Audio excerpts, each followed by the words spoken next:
big challenge. I think specifically just because this is the very first campaign that we're doing as a statewide organization. So it's a really tough question.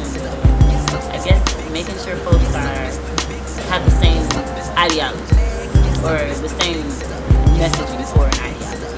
Because we're still, like I said, we're still building our ideology at what the freedom defender is and what our collective visions of freedom look like. But coming together on those conversations is the main way that we've been trying to implement the free campaign at statewide organizations. So really, like I said, getting back to grassroots organizing, just having those conversations to actually figure out what that collective vision for freedom could look like. Right, okay. So when you talk about grassroots organizing, what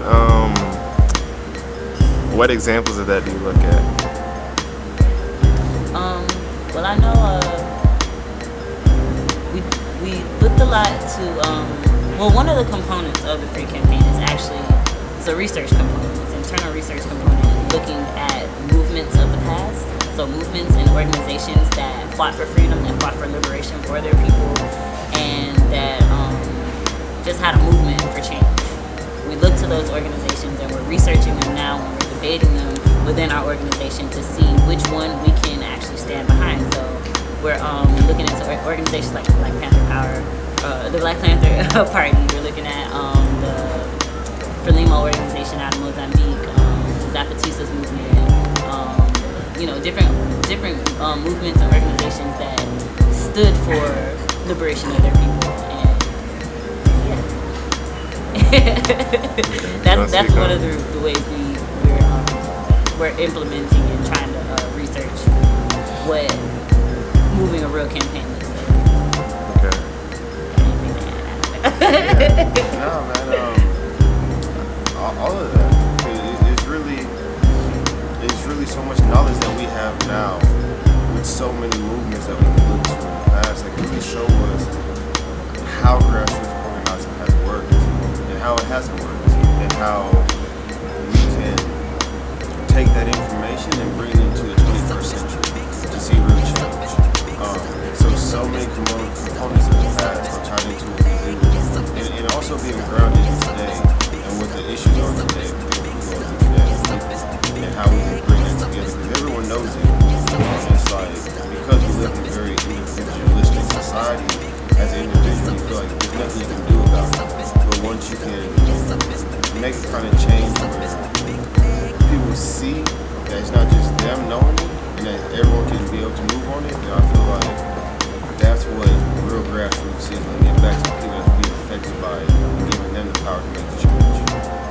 Okay. What aspects of past grassroots movements do you feel have worked and haven't worked?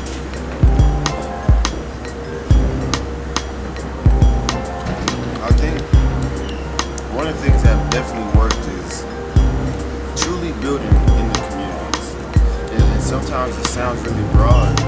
And the problem with our history is we just see like the really big moments in history. You know what I'm saying? We don't see like the down and dirty work that it took for them to get to that massive level.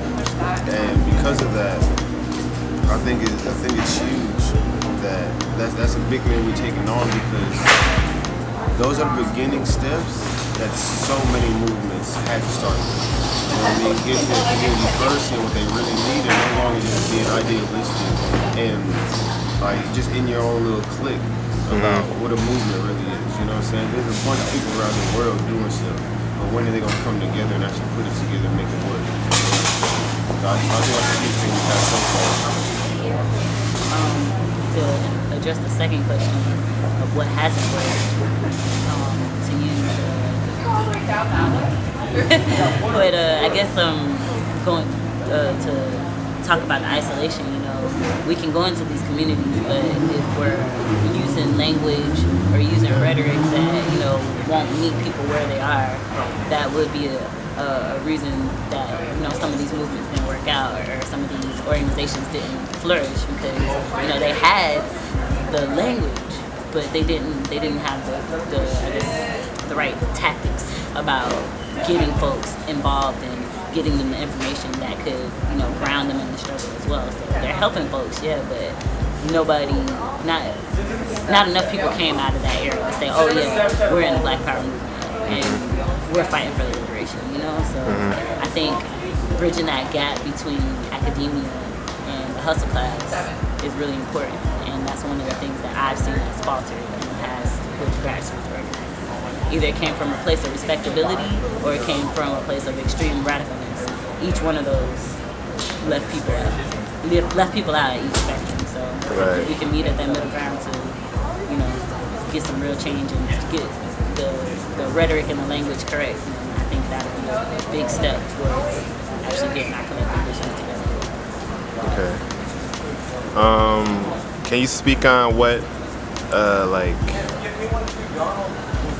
rhetoric you feel was advantageous to the movements or disadvantageous, or kind of why they didn't work all the way and what did work, you know? Yeah.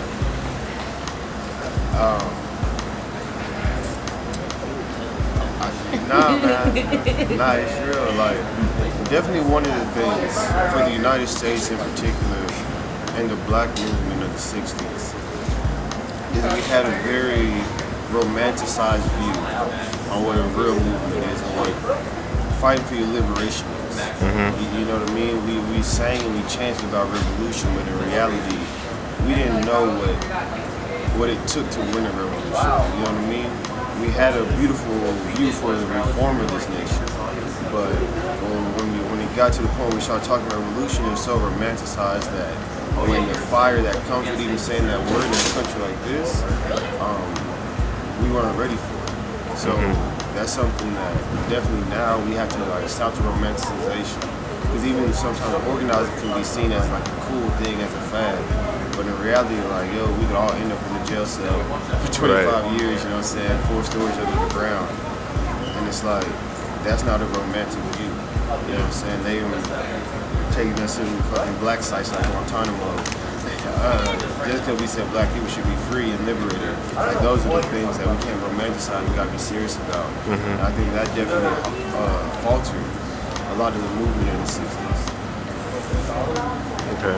I think the one thing that I've noticed from studying those different movements is that once it got to a place of once it got to a place of real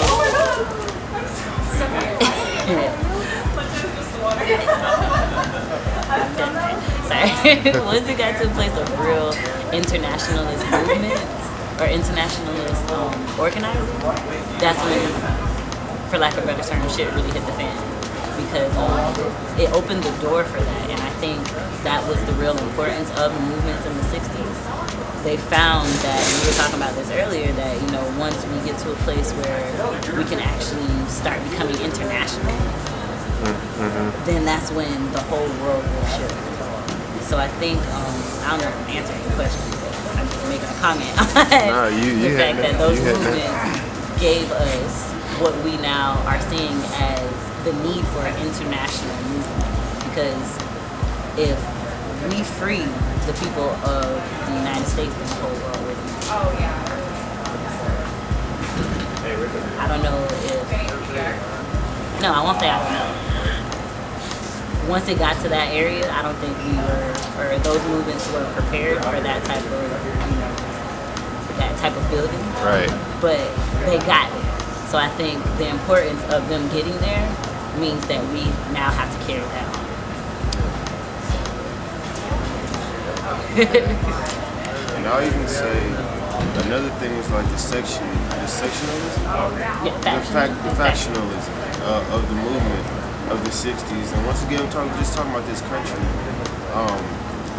The time for it, that's what it was. You know what I'm saying? For the black movement, the Chicano movement, the indigenous movement, the women's movement, the LGBTQ movement, they had to stand up for themselves first. But it also faltered our movement because once everyone's fighting for themselves, the movement as a whole loses its gusto. Correct. You know what I mean? And because it lost its gusto, that's how they was able to pick us apart. because after they destroyed the Black Power movement, that was probably dead by like 1972. You still had the Chicano movement, you still had the women's movement, you still had the American Indian movement, the indigenous movement, where one by one they took them out, to where if we was actually fighting together from the start, it wouldn't have been in any sense of the way as easy as it is. You wouldn't have been able to break us apart and just hit us one by one.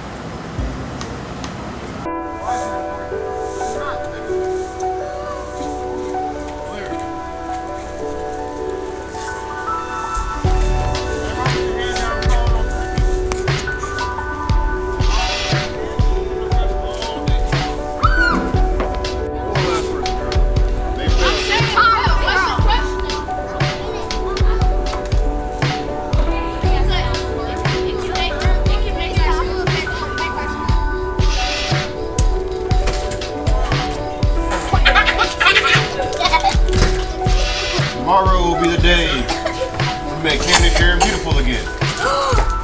I'm sorry. I mean, honestly, man, the schools are the most important because I mean we've always focused on youth. You know, our three main focuses as Dream Defenders is schools, prisons, and police.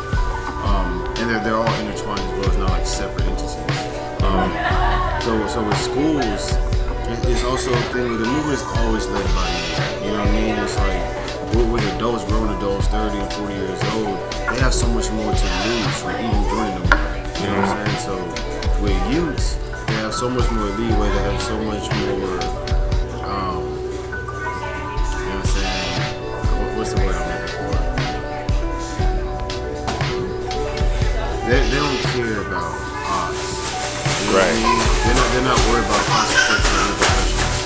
You know, at our age, it's like, nah, man, either we can get free or we can't. So a lot of the things that we're doing is like starting young squads, so using the same tactics that we've always used to do on college campus, but as those are evolving, use that with the high school. You know what I mean? Because the high school could be really difficult to sustain, but at the end of the day, like in reality, it can be really easy to start. You know, when you get one kid that knows a bunch of kids, and right there you can start a squad. Right. But then how can you sustain it? How you keep the kids involved? And always doing something. You know what I'm saying? I think I said it last time. You got Malcolm X, who went to the Honorable Elijah Muhammad and said, yo, how do we do this? And he said, yo, go to the youth. Because if you get to youth, then the elders will come and show you. You know what I mean? Or you got Frederick Douglass, who said, it's easier to build a strong child than to rebuild a broken adult. And you also have what I just said, like the leeway that the youth have that adults don't. You know what I mean? Where an adult can go out and protest and maybe lose their job, where if I'm in high school, and you know what I mean? Like I got my whole life in. Right. You know what I mean? So I can do things now that other people can't. So it is really a common sense thing to use and to get used. The real question was, and the hard question was, how do we get to them? How do we relate with them? How do we meet them where we're at? Because even at 23, man, I'm really young, but 23 ain't 17. Right. You know what I'm saying? Like, yeah, a sophomore in high school is on a whole different level than a sophomore in college. So it's really, that's the real question that we battled with since I became a Dream Defender. And I think a lot of those answers are really starting to flourish now. All these comparisons, like the self-love that we're looking for, and the self-love that we found in us, and that was really a starting point for a lot of people that join Dream Defenders. You know what I'm saying? It's like, yo, this is the first time I feel empowered. Or anyone that's organized wherever they may be, wherever they may be. And that's the same thing for the 60s. For the first time, almost in our people's history, other than like the Harlem Renaissance, that as a mass, we stood up and said, okay, we actually have a mad love for who we are and what we do. And like that black pride, that brown pride, is something that really drew me to the Dream Defenders. Another thing is the basic understanding that everything that we've been told was either a lie or half truth. You know what I mean? So it was the realization that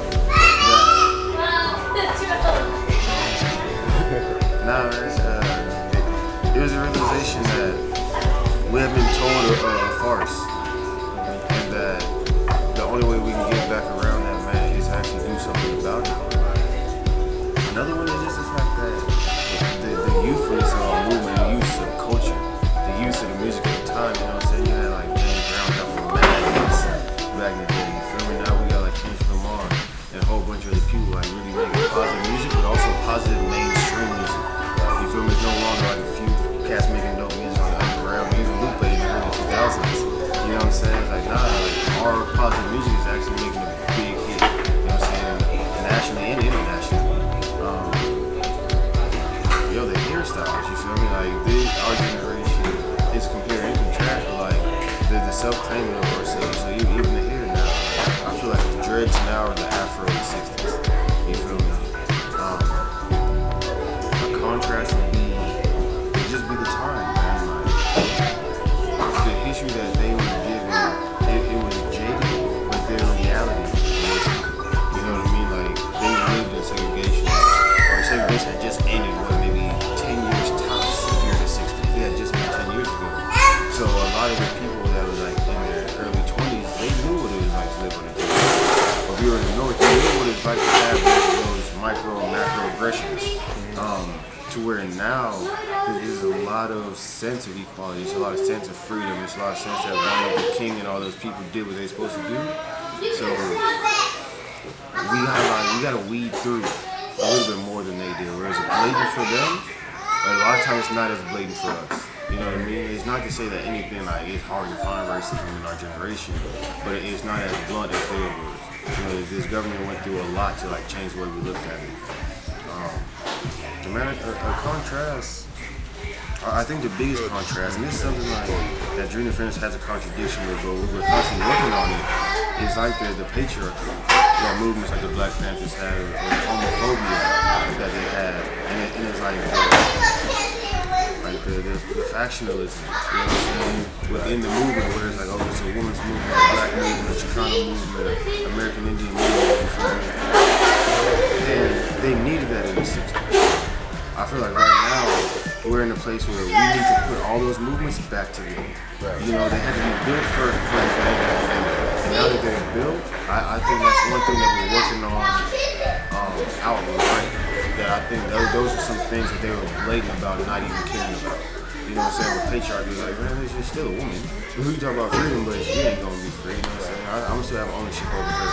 Or a homosexual can't be in this space and have a voice, you know what I'm saying? Or transgender or whatever the case may be. And it's like certain things like that, like certain levels of egos, I think is a big difference. And another big thing, man, is back then they still wanted that individual leader. They still wanted that one person, the Malcolm Martin, the Fannie Lou Hamer, the James Palmer. They wanted that individual to lead the movement. Where now, probably not a lot of elders have with us, is they tell us that we don't have no leader. You know what I'm saying? Where in reality, we're actually decentralizing ourselves. You know what I'm saying? Which is just another thing of like, we go on like Superman and Batman, this individual that's saving the world where it's not reality. And even like Huey Newton getting out of jail and like declaring himself the supreme leader of the Black Panther Party. You know what I'm saying? It's like, nah, man, we can't be on that. Because that's what got them the most is cut the head off the snake and the snake dies. Right. You know what I'm saying? And like we know that now, so it's like we can't have that same just head person anymore. You know what I'm saying? Like we gotta be spread out. We gotta be able to operate autonomously while still being organized as a whole movement. And I think that's another big thing that I can see as a difference. And that's huge, you know. And a positive that the 60s had that I feel like we don't have yet, but we're definitely moving to it, is that they were also kind of politicized.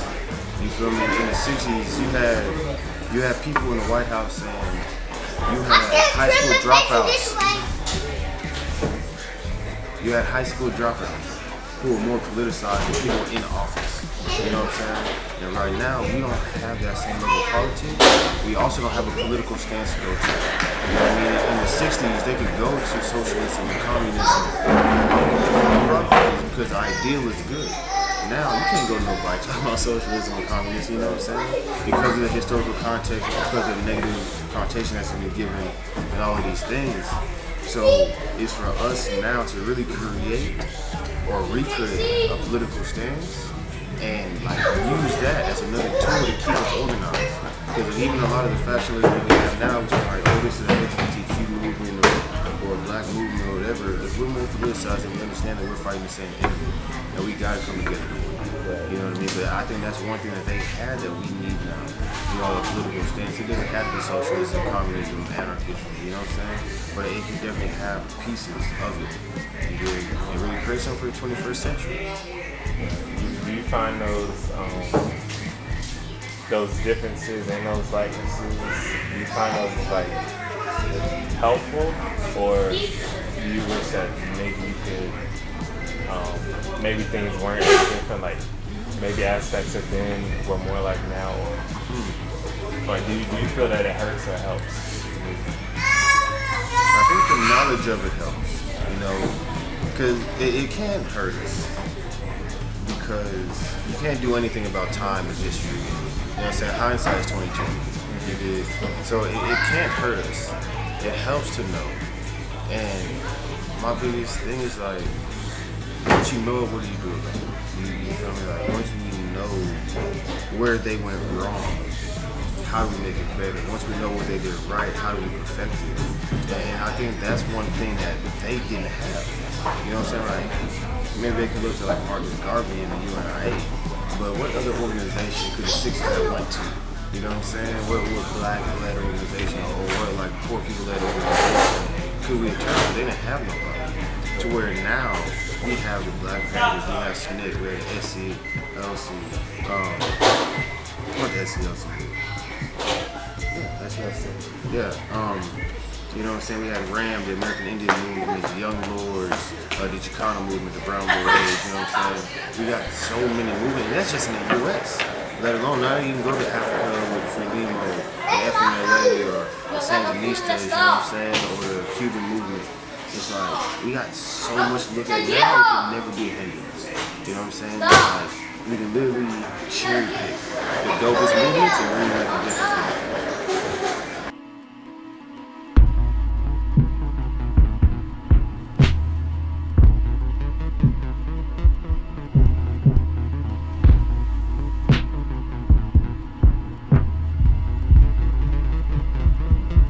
Another Slim K slow down.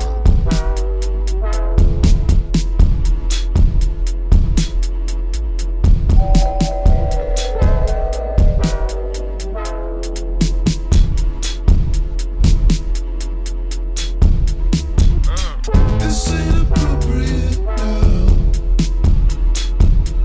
Push my head on side.